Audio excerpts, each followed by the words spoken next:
මේ ජීවිතය කියලා කියන්නේ පින්නතුනේ කෙසෙල් කඳක් වගේ. කෙසෙල් කඳේ ස්වභාවය තමයි පින්නතුනේ එකිනෙකට පතුරු අයින් කරගෙන ගියත් අවසානෙටවත් අරටුවක් හම්බ වෙන්නේ නැහැ. මේ ලෝකේ ඉන්නවද පින්නතුනේ අරටුවක් හොයාගත්තේ නැති කෙනෙක්?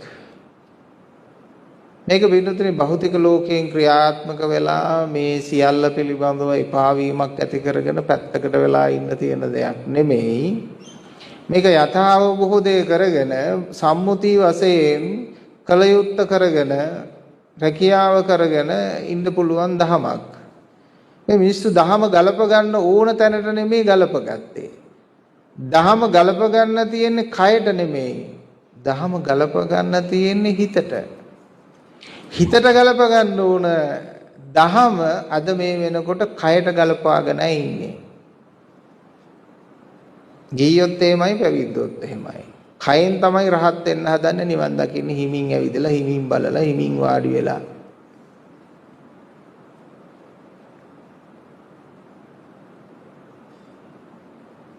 කයද නෙමෙයි පින්නතුනේ දහම ගලප ගන්න හිතට.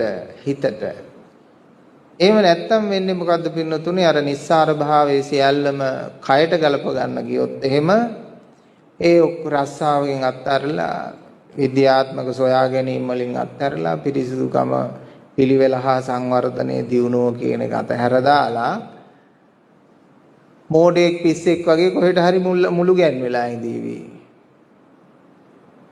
එහෙම නැතුව සක්‍රියව වැඩ කරන්න පුළුවන් ක්‍රියා කරන්න පුළුවන් කයෙන්. හැබැයි වැඩක් නැති බව තේරුම් අරගෙන තමයි වැඩියෙන් හොඳට වැඩ කරන්න පුළුවන්. දැන් රහතුන් වැඩ සිටි යුගයේ දේවල් අද දක්වාම තාමත් තියෙනවා. අපි වදින්නේ පුදන්නේ ඒවා. අනුරාධපුර පොළොන්නරු යුගය. මහරහතුන් වහන්සේලා වැඩ සිටි යුගය.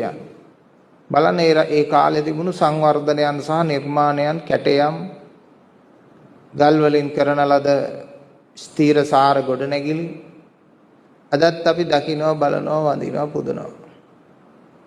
ඒකට හේතුව උන්වහන්සේලා කයට ගලප ගත්තේ නැහැ. ඔය මහරහතුන් පවා ඔය පන්සල් හදද්දී ඕවට gadol අදින්නේ නැති, ගල් අදින්නේ නැති, ගල් කැටයම් කරන්නේ නැති, සිතුවම් අදින්නේ නැති, සිතුවම් අදින්නන්ට උපදෙස් දෙන්නේ නැති.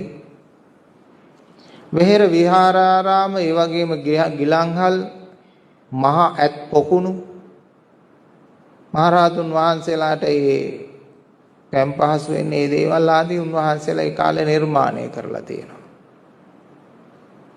අද කාලේ කයට ගලප ගත්ත නිසා හාමුදුරු කෙනෙක් නාන තටාකයක හරි ඉන්නවා දැක්කො ෆොටෝ එකක් ගහලා ඉදාලා වෙන්න මුන් සැප ගන්නවා කියලා කියනවා. ඒ කියන්නේ සැප වෙන්නේ හොඳ නැහැ.